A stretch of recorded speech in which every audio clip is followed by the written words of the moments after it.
Bonjour à tous, j'espère que vous allez bien. Aujourd'hui on se retrouve pour une toute nouvelle vidéo, c'est une série que j'ai décidé de lancer pour comprendre les bases de la pâtisserie parce que savoir faire une recette c'est bien, mais la comprendre c'est mieux. Si tu ne me connais pas encore, moi c'est Thaïs, j'ai 21 ans et dernièrement j'ai décidé de me lancer à 100% dans mon activité. Il y a beaucoup de projets qui arrivent pour la fin d'année 2026, donc pense à t'abonner si tu ne veux rien rater. Mais en attendant, revenons-en à nos moutons. Aujourd'hui on va parler de la crème pâtissière parce que je pense qu'il n'y a pas meilleur sujet pour commencer cette série.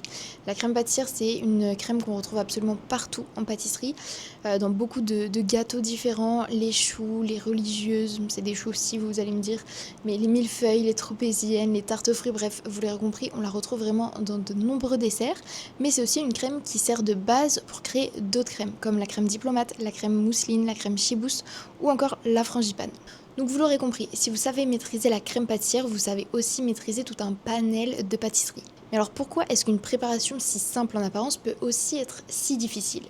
Déjà, il faut savoir que la crème pâtissière, c'est une crème qui est cuite. Elle est composée de très peu d'ingrédients. Ça va être du lait, du sucre, des jaunes d'œufs, de l'amidon, que ce soit de la farine ou de la maïzena, généralement de la vanille ou en tout cas un arôme qui va pouvoir venir la parfumer et un peu de beurre pour certaines recettes. Et c'est un mélange qui va être épaissi grâce à deux choses. Et la première chose, ça va être l'amidon, comme je vous le disais tout à l'heure, mais aussi les jaunes d'œufs. Donc l'amidon, vous le savez, c'est ce qu'on retrouve dans la farine, la fécule ou la maïzena. Et pour vous donner un petit exemple très simple, il faut imaginer ça comme des éponges. C'est-à-dire que quand on va les faire chauffer avec du lait, le lait c'est composé aussi d'eau, donc quand on va le faire chauffer avec le lait, ça va absorber l'eau. Donc ça va gonfler et c'est ça qui va transformer cette crème qui est liquide à la base en quelque chose de plus épais. Et c'est d'ailleurs pour ça qu'il faut bien chauffer la crème pâtissière assez longtemps parce que si on ne la chauffe pas assez longtemps, et ben ces grains d'amidon, ils n'ont pas le temps de gonfler. Donc résultat, la crème elle peut rester beaucoup trop liquide ou avoir même un goût de farine parfois. Mais à côté de ça, il y a aussi les jaunes d'œufs. Les jaunes d'œufs, ça contient des protéines et les protéines, quand on les chauffe, ça va se déplier et c'est lié entre elles. C'est ce qu'on appelle la coagulation. C'est ce qui va aider à épaissir et structurer la crème. Mais attention parce que les jaunes d'œufs, c'est très sensible, les œufs de manière générale. Donc ça veut dire que quand on mélange pas bien ou que la chaleur elle est trop brutale, la coagulation elle va avoir lieu beaucoup trop tôt et ça va former des petits morceaux. Donc au lieu d'avoir une crème qui est belle, qui est onctueuse, on va avoir une crème qui est beaucoup plus granuleuse avec un effet brouillé, un petit peu comme des œufs brouillés. C'est d'ailleurs exactement pour ça qu'on verse le lait petit à petit en fouettant. Ça va adapter l'œuf à la chaleur sans pour autant le cuire d'un coup. Et ensuite, on va le remettre sur la casserole tout en remuant encore une fois. Et quand je dis tout le temps, c'est vraiment tout le temps. Faut pas s'arrêter parce qu'en plus de ça, le fond de la casserole, c'est ce qui est le plus chaud. Donc ça va avoir tendance à accrocher. Ça veut dire qu'on va avoir des petits grumeaux, encore une fois, qui vont venir se développer. Donc il faut continuer de mélanger jusqu'à épaississement.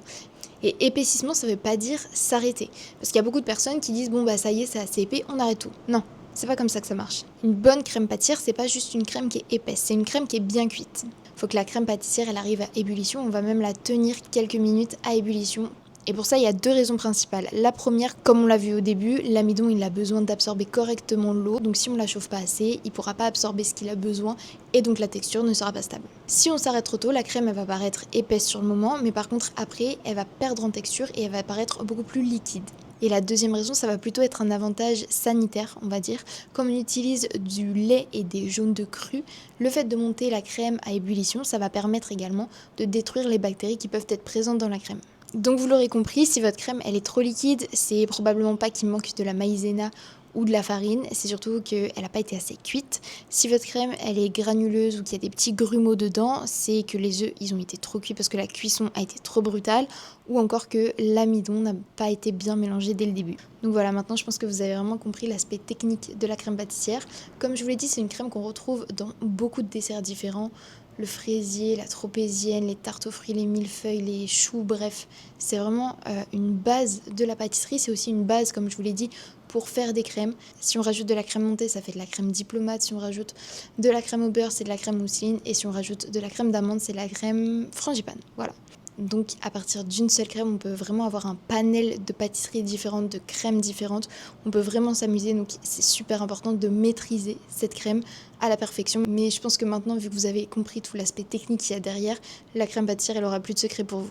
Donc voilà, j'espère que cette vidéo vous aura plu. On a terminé sur la crème pâtissière. Dites-moi en commentaire ce que vous voulez apprendre et comprendre pour la semaine prochaine. Et comme ça, je vous ferai un prochain épisode. Voilà, je vous dis à très vite. Au revoir.